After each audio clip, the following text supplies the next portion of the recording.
എല്ലാവർക്കും ദശാവതാര കഥകളിലേക്ക് സ്വാഗതം. ഇന്ന് നമ്മൾ മത്സ്യാവതാരത്തിലേക്ക് കടക്കുകയാണ്.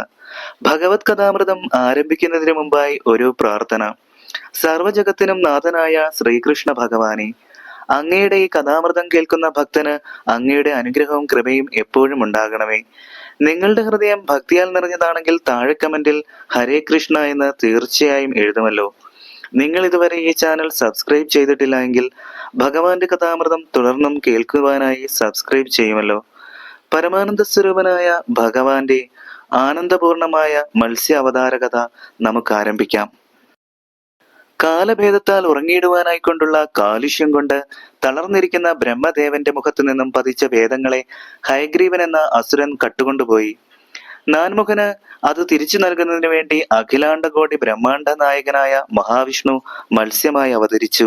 ഒരു ദിവസം കൃതമാല നദിയിൽ പരമഭാഗവതനായ സത്യവ്രതൻ എന്ന രാജാവ് സ്നാനാദി കർമ്മങ്ങൾ കഴിച്ച് തർപ്പണം നടത്തുമ്പോൾ രാജാവിന്റെ കൈകൾക്കുള്ളിൽ ഒരു ചെറിയ മത്സ്യം വന്നുപെട്ടു.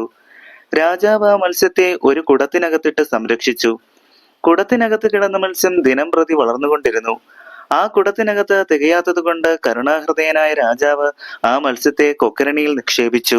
അതിലും വളർന്ന് വലുതായി കൊക്കരണിയിലും കൊള്ളാതായപ്പോൾ രാജാവ് മത്സ്യത്തെ ഒരു പൊയ്കയിൽ കൊണ്ടു ചെന്നാക്കി. ദിനം പ്രതി പൊയ്കയിലും മത്സ്യം വളർന്ന് അതിലും കൊള്ളാതായപ്പോൾ രാജാവ് ആ മത്സ്യത്തെ പുഴയിൽ കൊണ്ടാക്കി. ആ പുഴയിലും ദിനം പ്രതി വളർന്ന് അതിലും കൊള്ളാതായപ്പോൾ സത്യവ്രത രാജാവ് ആ മത്സ്യത്തെ സമുദ്രത്തിൽ കൊണ്ടു ചെന്നാക്കി. അപ്പോൾ സർവലോകേശനായ ആ മത്സ്യം രാജാവിനോട് പറഞ്ഞു, നീ എന്നെ ഇപ്രകാരം വളർത്തിയിട്ട് ഈ സമുദ്രത്തിൽ ഉപേക്ഷിക്കുകയാണോ? എനിക്കിനി ആരാണ് ആശ്രയമുള്ളത് പ്രഭോ? ഘോരങ്ങളായ കടൽ ജീവികൾക്കിടയിൽ നിന്നെ പോലെ എന്നെ രക്ഷിക്കാൻ മറ്റാരുമില്ല കാരുണ്യാംബുദേ.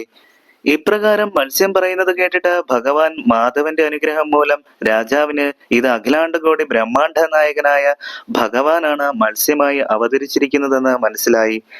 വേദങ്ങൾ വീണ്ടെടുക്കുന്നതിന് വേണ്ടി മഹാവിഷ്ണു മത്സ്യമായി അവതരിക്കുമെന്ന് രാജാവ് നേരത്തെ കേട്ടിരുന്നു. ഇതെല്ലാം നിരൂപിച്ചുകൊണ്ട് ഭക്തവത്സലനായ ഭഗവാനെ കൂപ്പി സ്തുതിച്ചു. ഈ പ്രപഞ്ചമാകെ നിറഞ്ഞു നിൽക്കുന്ന അന്തവും ആദിയുമില്ലാത്ത പരബ്രഹ്മ സ്വരൂപമേ, അവിടുത്തെ മായാവൈഭവം അറിയാത്ത അടിയന്റെ അജ്ഞാനം നീക്കി അനുഗ്രഹിക്കണേ.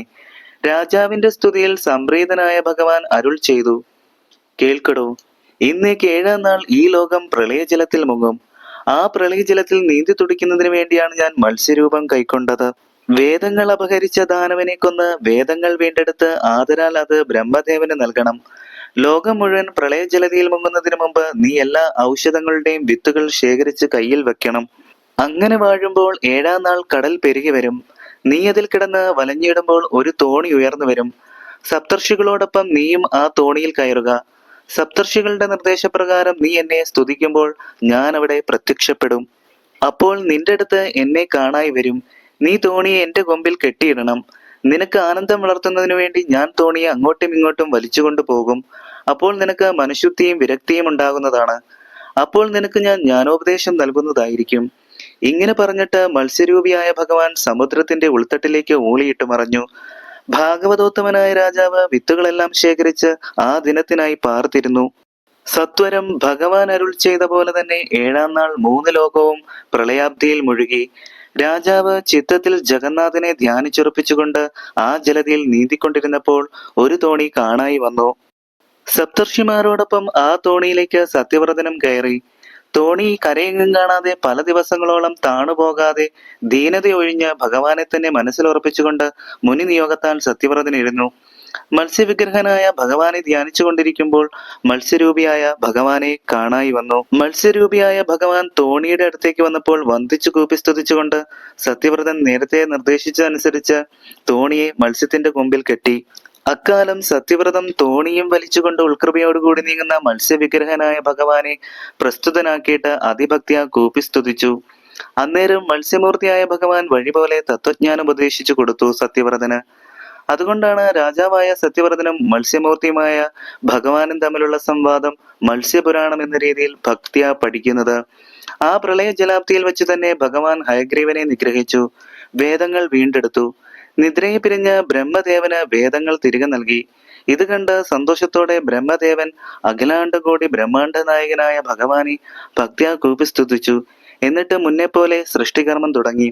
സത്യവ്രത രാജാവ് പിന്നീട് വൈവസ്വതൻ എന്ന പേരുള്ള മനുവായി അറിയപ്പെട്ടു. മത്സ്യവിഗ്രഹനായ ഭഗവാന്റെ അനുഗ്രഹം എല്ലാവർക്കും ഉണ്ടാകട്ടെ എന്ന് പ്രാർത്ഥിച്ചുകൊണ്ട് നിർത്തുന്നു. നന്ദി, നമസ്കാരം.